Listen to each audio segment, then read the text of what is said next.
What's going on, everybody? Let's have a little Bible study, shall we? So today we're going to be reading Galatians chapter 6, verse 9. And it says, "Let us not become weary in doing good, for at the proper time we will reap a harvest if we do not give up." This is coming from the Apostle Paul, and as you may or may not know, he is speaking to the Galatian church, right? He's speaking to the church at Galatia, or the churches in Galatia, I should say. And this particular chapter is, the Galatians, they were dealing with a lot of things, things dealing with false teachings, staying encouraged, and just staying grounded in God, right? And Paul really wanted to come and just let them know, like, hey, I know that there are people telling you to go this way, go this route, and do this and do that, and be this and be that, but that is not the way that Christ is wants us to live.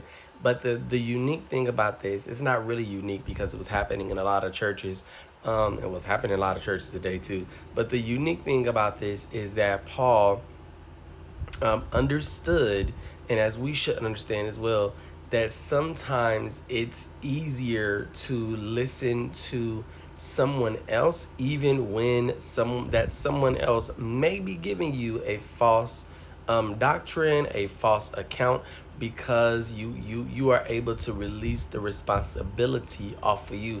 You're able to say, well, this is what somebody taught me. Well, this is what, how I grew up, or this is this and that, whatever.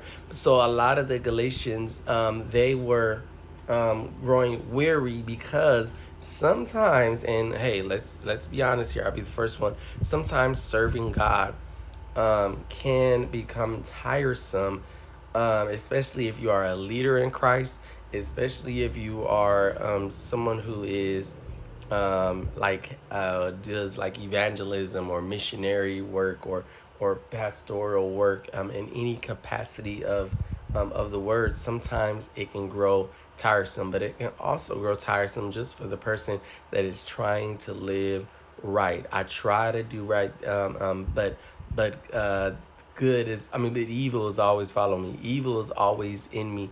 No matter how hard I'm trying to do right. That's not me saying it. That's the Bible, right? So what Paul understood is that sometimes this walk, it can be tiresome because we are to be the light of the world and the salt of the land. And sometimes it can get a little heavy on you to carry that responsibility. But that's when we, as believers in Christ, we as believers in God, and we as followers of Christ and God, that's when we come together and we say, hey, I see you're lacking.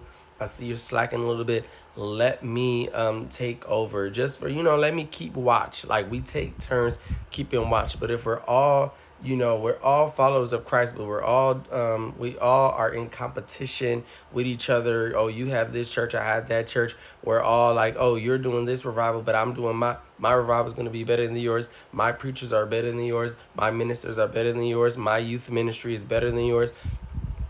Then who's holding the other person up, right? Who's going to be that other watchman when the other person is falling down? So Paul wanted to give some encouragement to say that if you just hold on to God's unchanging hand, that your harvest is soon to come, right? So that is the encouragement. One, that your harvest is soon to come, right? That your harvest is right on the way, but you just gotta keep going. I talked about before, when you're running a race, you get to that point where it's called the home stretch, right? And that home stretch is like you're almost at the finish line. And when you're almost at the finish line, there's something physically and psychologically that happens to you. And your body and your mind starts to realize, like, oh my God, I've been running for the past 45 minutes. Your legs start to become jelly. Your heart starts to pound more. Your head starts to hurt. You start thinking about, oh my God, I can't wait up. And then sometimes people stop. Sometimes people get slower. Sometimes people, whatever the case is, because it's something about being almost there. So don't get to that home stretch. When you get to the home stretch, you should push even harder. When you get to the home stretch, you should try even more. When you get to the home stretch, you should release and remove all distractions at a greater capacity, right? And then the other part of that encouragement is that keep your eyes on the prize, which is Jesus Christ, which is eternal salvation, which is edifying the people, right?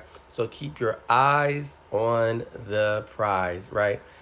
So I really just pray that we get to a point where we're like, look, I'm not going to listen to false teachings, and I'm going to be discerning enough to know that, hey, that's a false teaching, and that's not conducive or conductive. Um, Conductive? I don't think that's the word I wanted to use, but that's not conducive to my life as a believer or to my life as a person who is spreading the gospel of Jesus Christ. So that's really all I wanted to share for today. So as always, make sure you're following this guy right here. Make sure you like the video, share the video, favorite the video, comment on the video, repost the video, and do all the things, and all the things. And I will see you guys in the next one. Peace, love, and light. Bye.